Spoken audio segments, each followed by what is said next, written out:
Ever since Dragon Ball started becoming more popular over years and years of development, fans have been discussing what they think are the strongest techniques used by the Z Fighters and even some villains. Today I'm going to be talking about the techniques that I feel are the most powerful or useful in battle. Before I start, I just wanted to address moves like Kamehameha and Gallic Gun aren't going to be counted on the list because they're pretty much just self-explanatory. We all know that they're just strong, really basic moves. One more thing is that this list is not in any order whatsoever. It's just my general idea of the stronger moves in the series. The first technique I want to talk about is the Super Spirit Bomb. This was introduced in the Kid Buu saga where the plan was to resurrect the destroyed Earth and bring back everyone to life on the planet.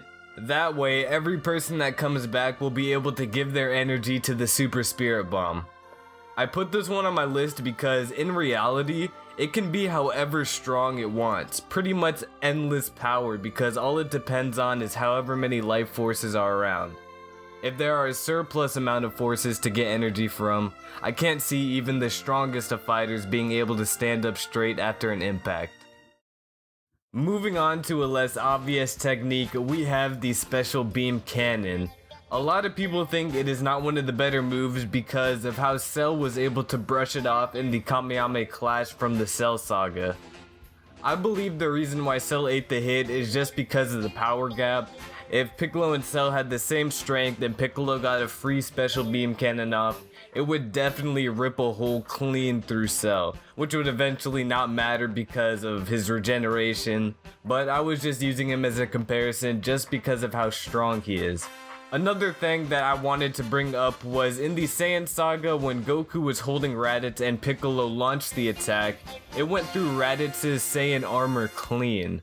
If you didn't know, Saiyan armor is elastic and durable to many attacks. Another thing, we can assume that when Piccolo fired the attack, he was at around a 1500 power level from the reading of Raditz's scouter.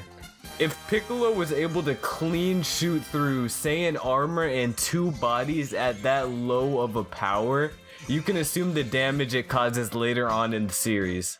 Let's take a move from techniques that deal damage to a more unique one. We have Captain Ginyu's body change. Now, we did learn that after Ginyu switched bodies with Goku, you must take time to get used to the new body before you can use its full power.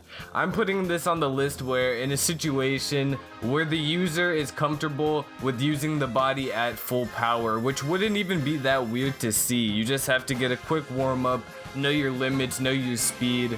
Remember all your techniques and you can get a good feel for the body that you changed with. Where this technique fails is its predictability. The energy wave comes out so obviously that you would have to hit somebody off guard to catch them.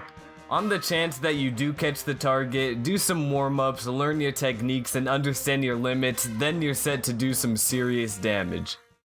Now, this next quote-unquote technique is the Final Atonement or Final Explosion. You might think this move is solely used by Vegeta, which it is, but in reality, anybody can do this.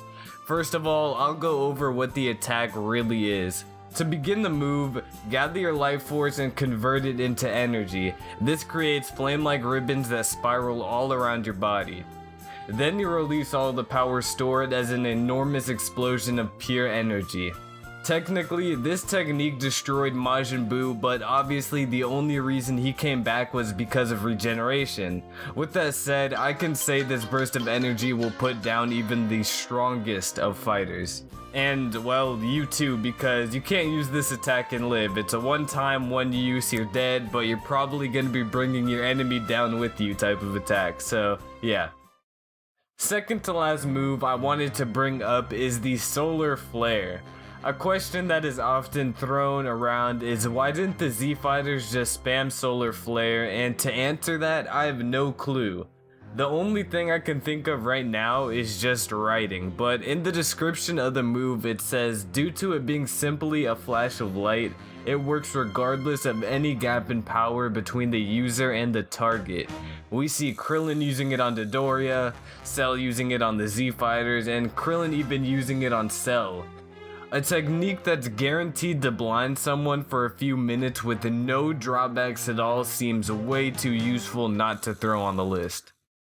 If you guys didn't see this one coming, I recommend that you go back and add this one to your list. We have instant transmission. Throughout the series, every time this move was used, it was useful in some sort of way, whether it be having to save the Z fighters to getting out of a dangerous situation. Not only can you get place to place in a fraction of a second, you can also combine attacks into the technique to catch your opponent off guard. We see Goku do this in his fight versus Cell. The last reason on why this move is extremely beneficial is because you can use it to dodge ki and hand-to-hand attacks. So yeah, that's my list on the most useful techniques in Dragon Ball Z.